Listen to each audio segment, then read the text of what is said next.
My name is Troy Wells, and I'm the co-owner of River's Edge Photography. We're a lifestyle photography studio. We photograph weddings, high school seniors, families, and then we also have another division that does primarily commercial work for companies to promote their brand both in social media and in print and web.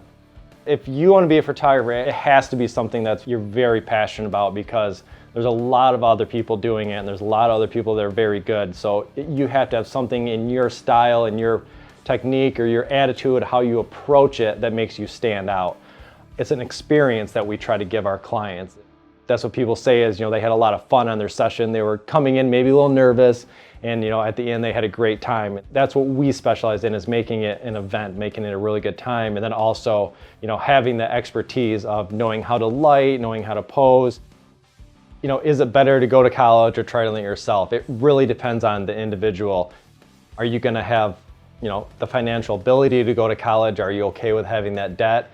Or are you a motivated person enough to be able to do it on your own without having that help? So there's all different aspects of what kind of college you go to. You can go to, say, a state school and get that well-rounded education. You can go to an art school, which is going to be more focused on the arts, not necessarily as much of the business aspect of it.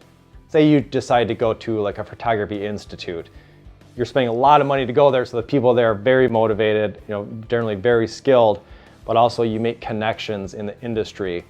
Having those connections and knowing what to do, that's one of the things where going to school, you learn a little bit more about that, and then you meet other people that might go into it thinking, oh, I'll be a photographer, but then they really like color correcting.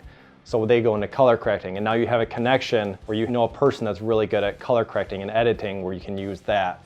So, college can be a good place also for connections. And apart from, them having the creative ability for what we're looking for, a lot of it is work ethic, just knowing that they're going to show up, they're going to put in the work without having to be asked, without having to be told what to do. They're going to do their job and do it well. That's a huge thing, is just taking the initiative in any career. And that's one thing that, I hear people have a hard time finding new talent that they can rely on. It has a lot of benefits. There's negatives, of course, too. There can be really long hours. You're making money, you're making good money, but there's also slow times, so you have to be able to budget for those. When I had younger kids, being able to spend time with them during the day if I needed to, and then work longer at night, having that flexibility of the schedule is really nice. But then the opposite side of that is, when we have big projects and we're working for, days at a time, or working for an entire weekend or things like that, that we're away from our families. So there's a balance of it, but I would say, generally the good outweighs the bad, and being able to do something that you love is very rewarding.